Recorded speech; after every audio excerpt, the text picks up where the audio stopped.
The UK-based NGO Chatham House has released a poll revealing that the majority of people now in 10 EU states would support an immigration ban on Muslim-majority countries.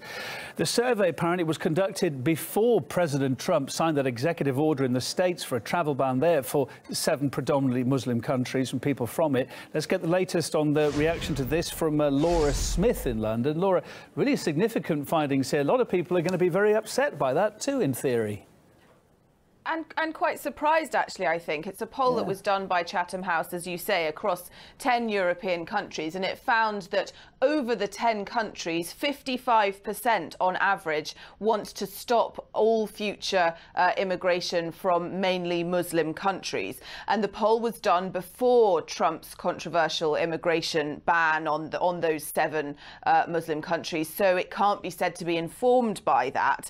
And it found that the majority population in all but 2 of the countries surveyed opposed immigration from mainly Muslim countries. Those 2 countries, interestingly, were Spain and here in the UK, where 47% wanted to see a ban on Muslim immigration. But that's still a very significant number, and it rises to 71% in Poland and 61% in France. And interestingly, in no country did more than 32% of people disagree with a ban. And that obviously runs in stark contrast to what a lot of European politicians are saying. Take a look at this.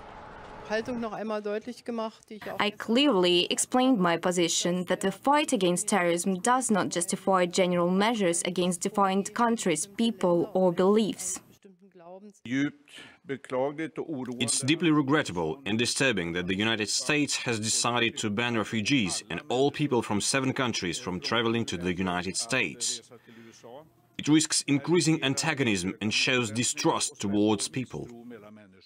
There are millions of refugees fleeing the regime's bombs and ISIL atrocities. If we were to abandon them, we would betray what we are. Worrying declarations by the new American administration all make our future highly unpredictable. We have to have security in our country. We have to have the ability. When you take some place like Syria, you take all of the different people pouring on. And if you remember, ISIS said, we are going to infiltrate the United States and other countries through the migration. And then we're not allowed to be tough on the people coming in. And of course, not all European politicians are of that opinion. The Italian foreign minister, for example, said that the EU dealt so poorly with its own immigration crisis that it was in no position to lecture Trump on his immigration decisions. But the groundswell of the opinion in the political class is that Trump is wrong. And this survey shows that this means that European politicians are really divorced from the concerns and opinions of the people that they purport to represent. Yeah, I mean, the whole immigration thing was such a big bone of contention with a lot of the public, and they build up to that Brexit vote. A lot of people saying that's what swung it at the end of the day. All right, thanks for the view there from London, Laura.